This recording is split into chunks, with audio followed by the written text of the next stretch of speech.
After Donald Trump coerced Ghislaine Maxwell into giving false testimony that he was nothing but a perfect gentleman around Jeffrey Epstein and that no client lists exist, so everyone just stopped looking for it. Donald Trump probably thought that he was skating pretty clear that the Jeffrey Epstein scandal was going away. The issue plugging his presidency and tearing the GOP apart would just go away. But that is not the case, because the man who started this scandal for Donald Trump is also keeping it going. Yes, Elon Musk is once again blowing up the Jeffrey Epstein scandal because of the testimony given by Ghislaine Maxwell that just went public today. We are going to get into it all and how Donald Trump's cover-up is completely screwed. But before we do, if I could quickly ask you to leave a like on this video, and if you haven't already and you enjoy our channel, to hit that subscribe button because it goes a long way in supporting our work. Now, before we can get into how Elon has completely screwed Donald Trump in the wake of this testimony, I want to start with the hypocrisy that is driving this all that was called out by Jessica Tarlov right here. Come up with something new every hour, which you have managed to do. Thank you. Huge respect to you for that. But you were on with former Assistant Director of the FBI, Chris Swecker, this morning, who didn't like how this looked. You know, he said, we just don't want to see the FBI weaponized. Just because you have the authority and discretion to do something like this doesn't mean that you should.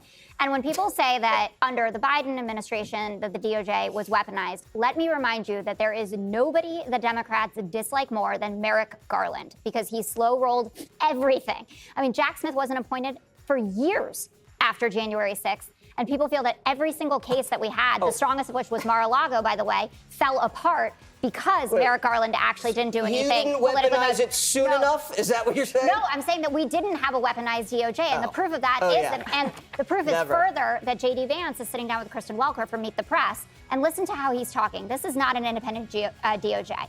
We're in the very early stages of an ongoing investigation into John Bolton. We, not Pam Bondi and the DOJ, we. If we think Ambassador Bolton committed a crime, of course, eventually prosecutions will come. There's broad concern about Ambassador Bolton.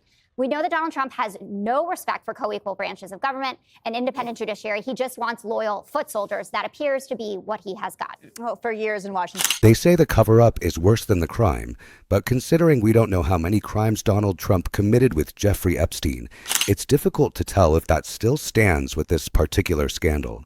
But the cover-up is pretty damn bad, and Donald Trump has been pretty damn blatant with it. Todd Blanche isn't the Deputy Attorney General. He's Donald Trump's personal attorney, and he was completely committing witness tampering when he went down to speak with Ghislaine Maxwell. And it's clear that Pam Bondi is just an extension of Donald Trump.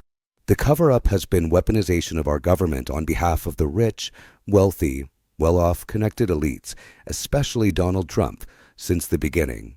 And that is why he does not want us talking about this.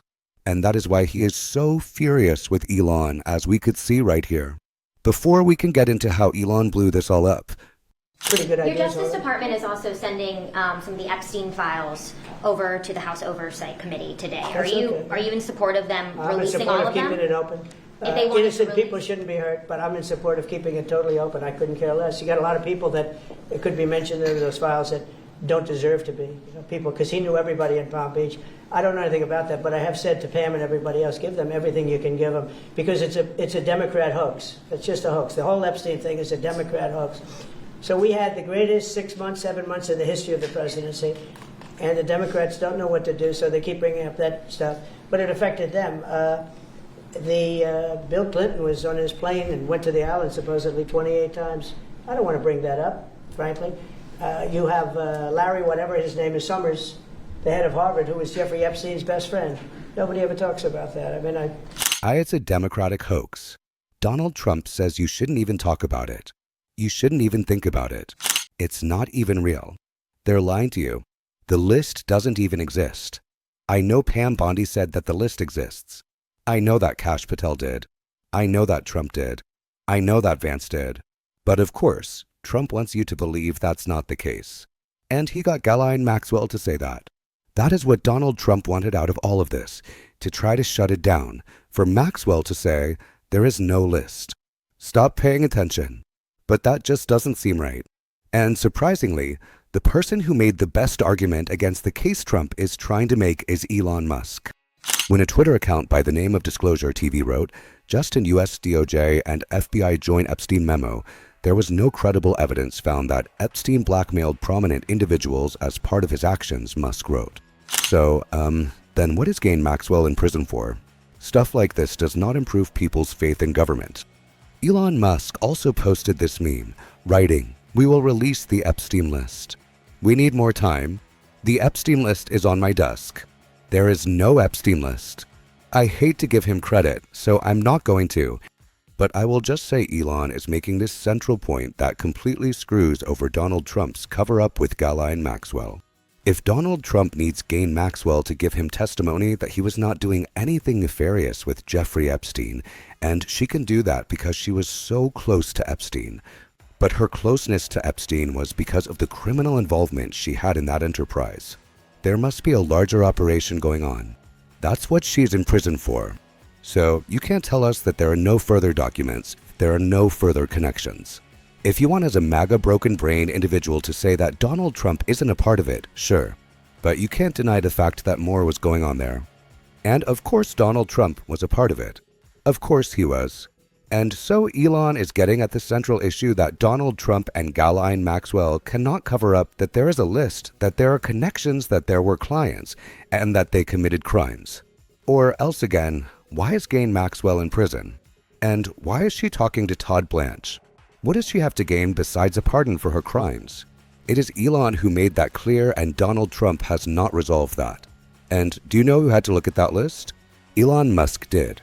This is a guy who Pete Haggith offered to look at Chinese war plans. Do you seriously not believe that Elon Musk didn't have access to the Epstein files, especially when they existed on a large server that is accessible through almost anyone in the FBI? And there were several sit-down meetings while Elon was still in good standing in the White House in which they discussed Trump being in them. Of course, there's a list. Of course, he's in the files. He just can't run from that. And Elon of all people is making it quite difficult to do so. This is a story that they just can't spin. And Lawrence O'Donnell was pretty clear about that right here. That was the stunt of the day.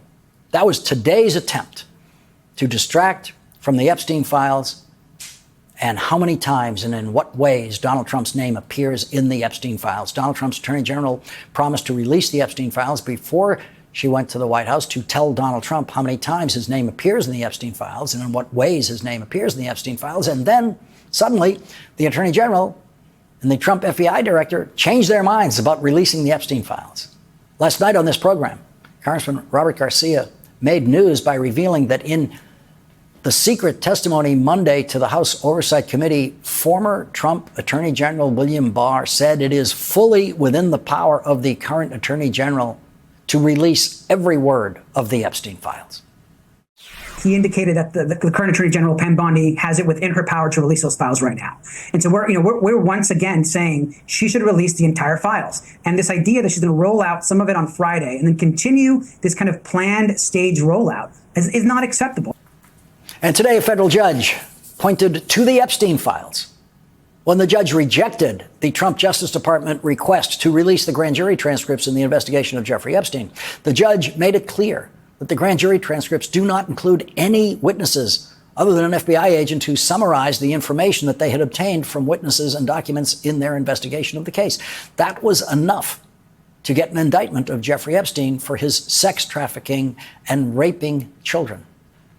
Today, in his decision, Judge Richard Berman wrote, a significant and compelling reason to reject the government's position in this litigation is that the government has already undertaken a comprehensive investigation into the Epstein case and, not surprisingly, has assembled a trove of Epstein documents, interviews, and exhibits.